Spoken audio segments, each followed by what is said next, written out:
Hello, everyone. Welcome back. Today we are going to talk about Warrior 3. Warrior 3 is probably one of those poses that has many, not so much many variations, but many degrees of your modifications, depending on how strong you are, depending on your balance for that particular day, depending on the strength in your legs. Warrior 3 is a balance move. There is definitely a part of balance as you're trying to get into the pose. So you're going to notice how one leg is stronger than the other. And we are going to first take a look at Warrior 3 from what I call from the top down. Basically from a standing position. And then we are going to look at it from, for example, from a lunge position working into your Warrior 3. So Warrior 3, it sounds complicated, but it's not really complicated. But there's many different variations that you can be working on, depending on which one is going to be most comfortable for you. As we get into it, you're going to notice that you will like one or the other, either from the top down or from the bottom up. You'll like one more than the other, depending on where your strengths are. So Warrior 3, when we talk, I like to compare it to like a seesaw. I'm sure you've seen those in a playground somewhere. Hopefully I'm not dating myself. It's basically like a long board, and on either end there's like a little seating, and two people, two kids can be on the other end, and it kind of counterweights, and you go up and down. Well, that's basically what you're going to try to do with your body. So we are going to talk about trying to keep that straight line. Is it going to be straight right off the top of the bat? Probably not. But the whole idea is trying to aim towards that straight line. And the straight line is going to be basically from the top of your head to the end of a foot, depending on which foot happens to be raised at that time. And I'll discuss it a little bit more. So that straight line from the top of your head to the end of your foot is what you're going to try to get level as best as you can. And then we're going to add some different arms and things like that. So what you'll notice is you will kind of look like a T. So your leg will be the bottom part of the T, and your body is going to be the top part of the T. So this top part is definitely going to be kind of like the moving part. We'd like to keep this top part as straight as we can. Yes? So I am going to have my blocks close by, but I think from the top down version, I don't think you're going to need your blocks, but they're there just in case. So when we talk about from the top down, that's usually from some sort of standing position. So I've put my mat pretty perpendicular to you so that you can see kind of what I'm talking about. And again, you're not going to look exactly like me. The variance or the various types of modifications that you're going to have is going to change almost every single time that you try to get into your Warrior 3. So it's going to be the most, not unique, but this pose you're going to see yourself do lots of variations. So don't worry, there's no one perfect way it should be. I mean, we see those poses in the magazine where the torso is 100% level with the floor and the leg is 90-degree perpendicular to it. Most people won't be able to do that right away. That's the goal to get there, but I'd like to give you a couple modifications so that you can still work on your strength, still work on your single leg balance as you get towards that. Yeah? So I'm going to start from basically mountain pose. So I'm not going to set it all up because I'm going to talk and I'm going to probably turn and manipulate how I am.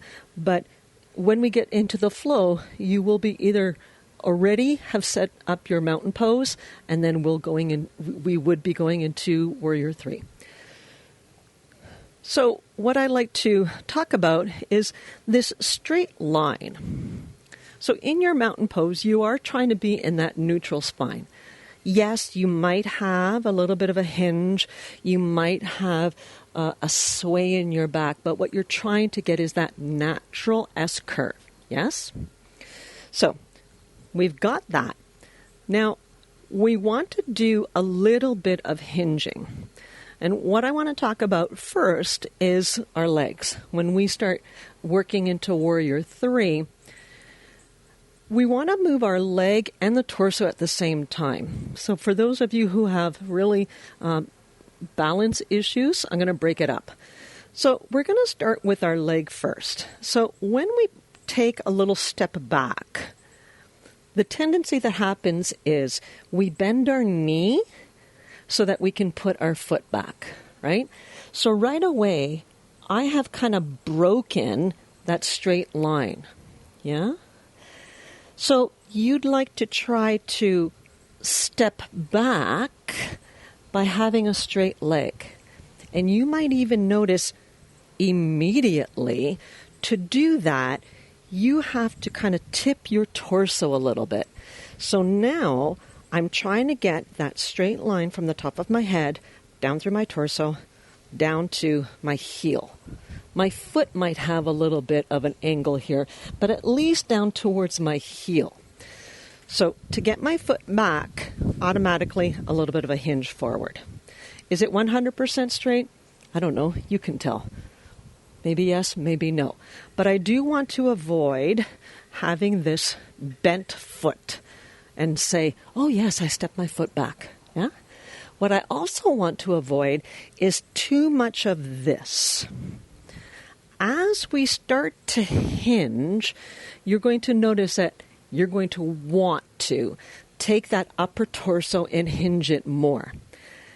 What you're trying to do is get that straight line,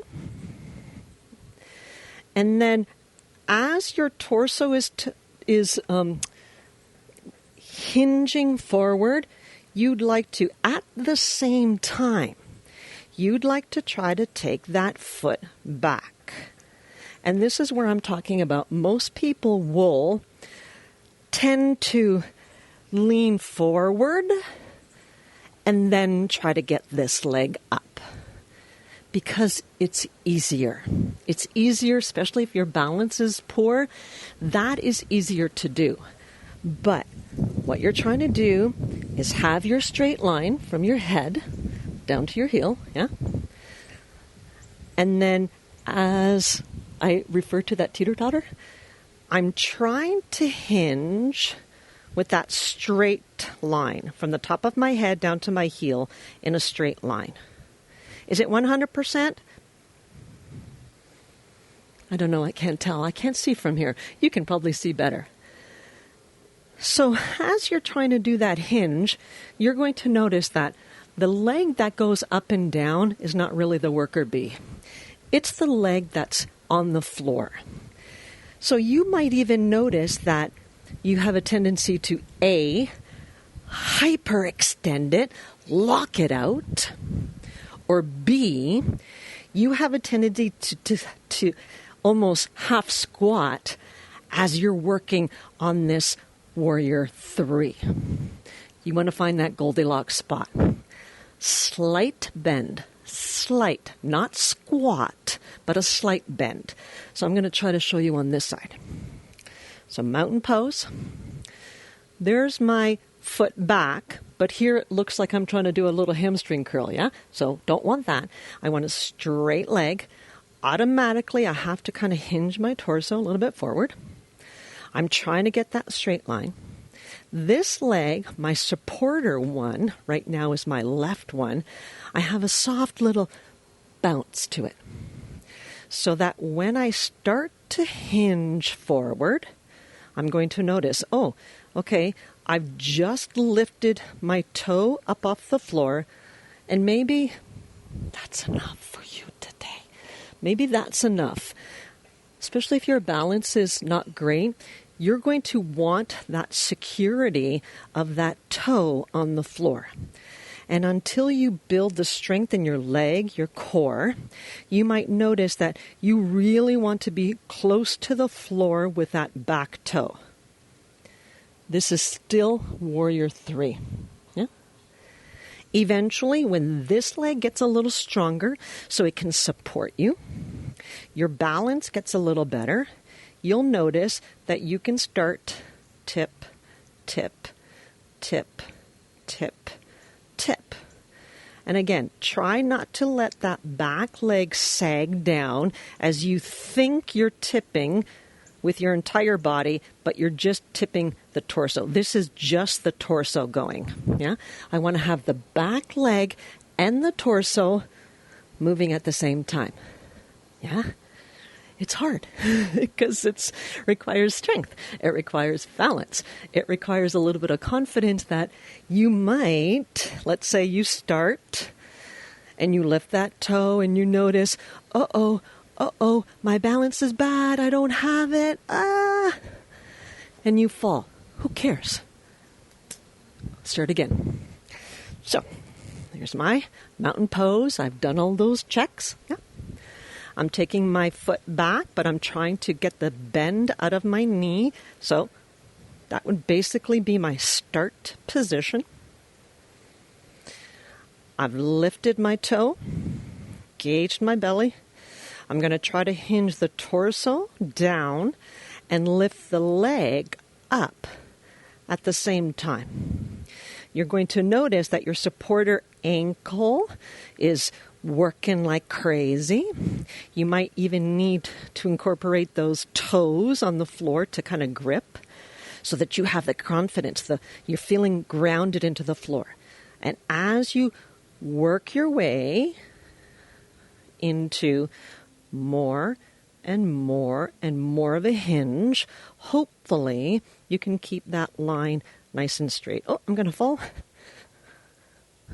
So is it 100% straight? Don't worry if it's not. The idea is try to get there. Yeah?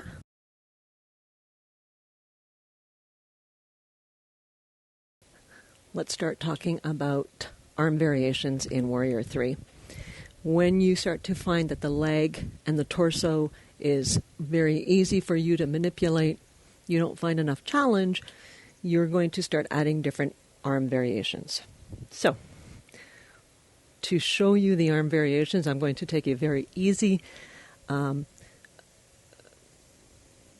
version, not modification, but a very easy tilt in Warrior 3. Actually, I'm going to keep my back toes on the floor so that I keep my balance, so that I can demonstrate the arms for you and not try to struggle with keeping my balance.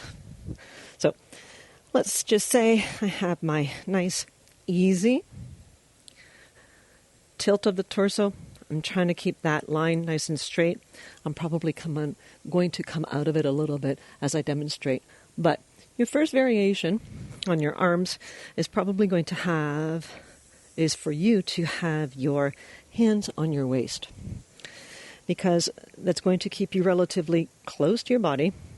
You can work on the different leg strengths, the proper hinge that's going to work for you.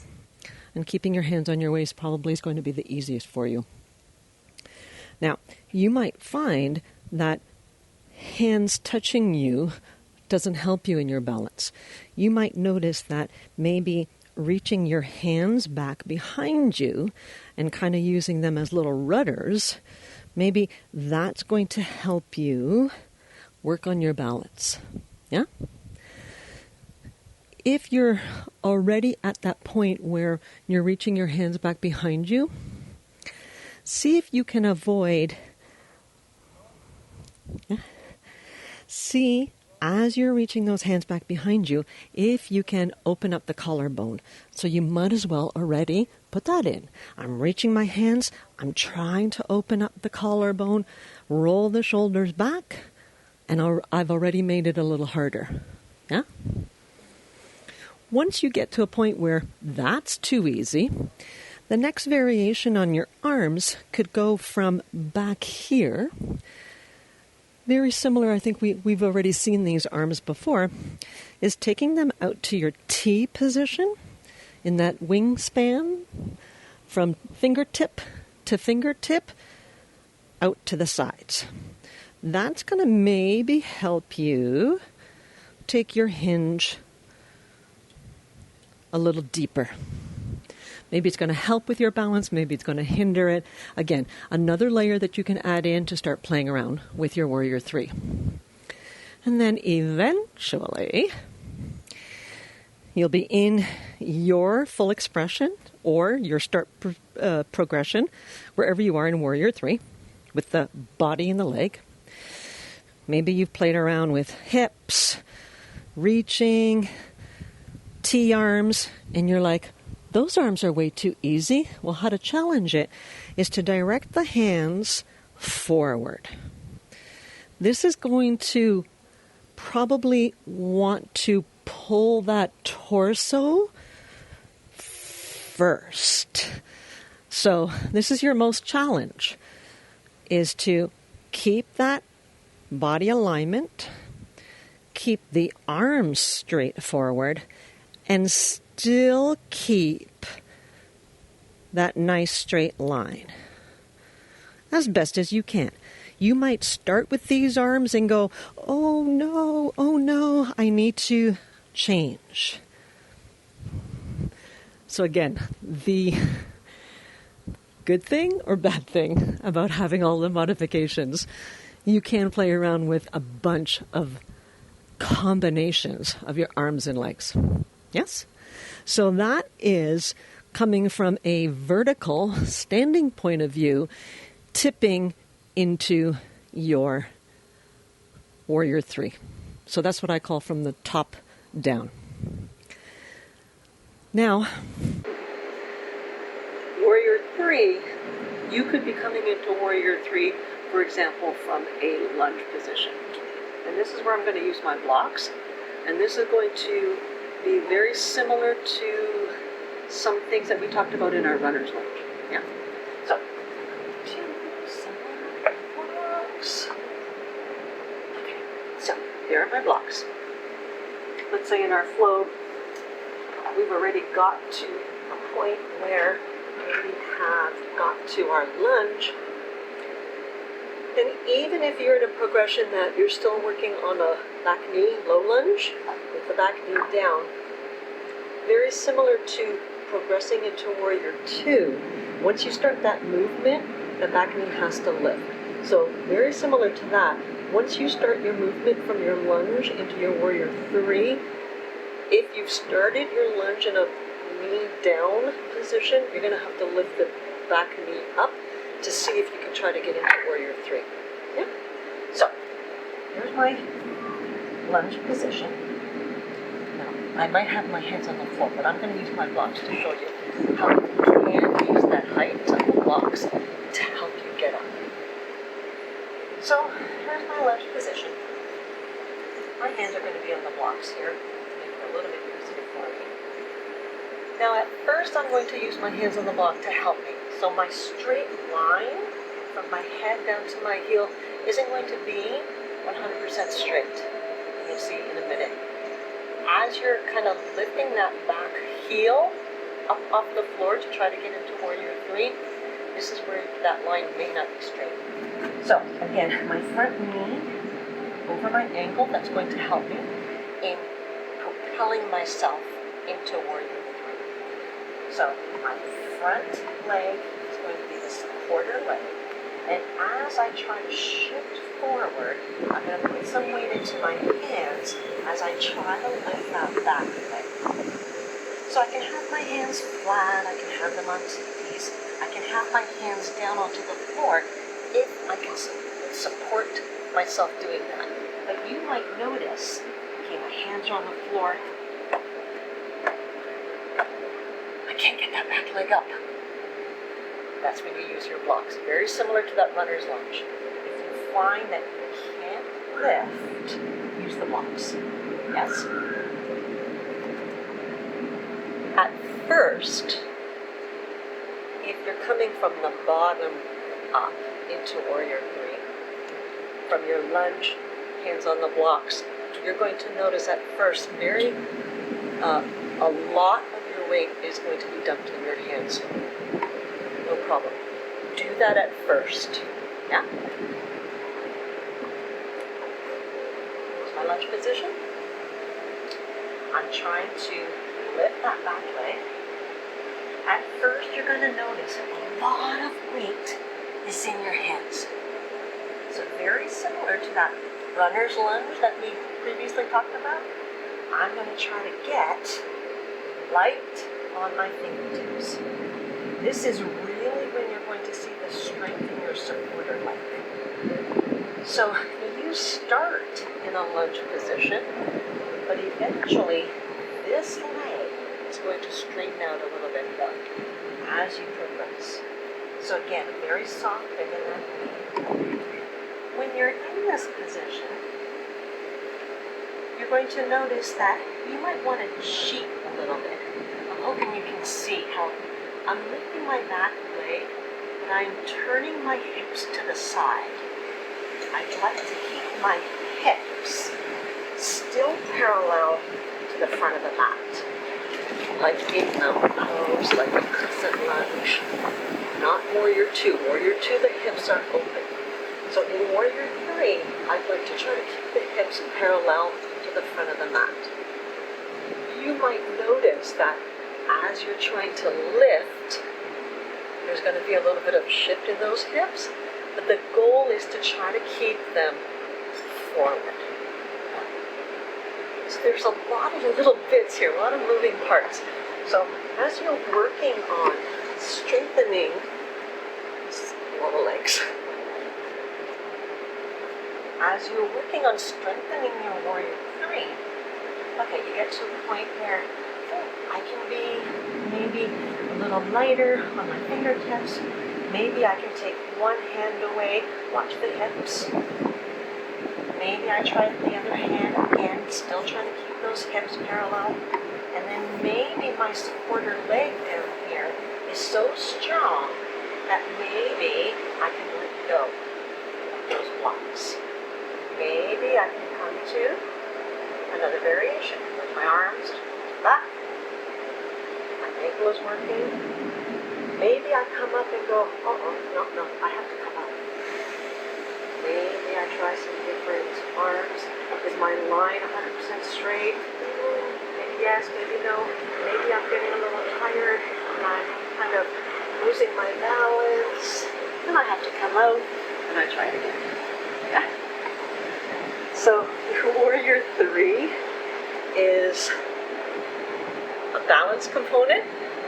There's definitely some strength going on in there because you are using one leg to help support the rest of your body.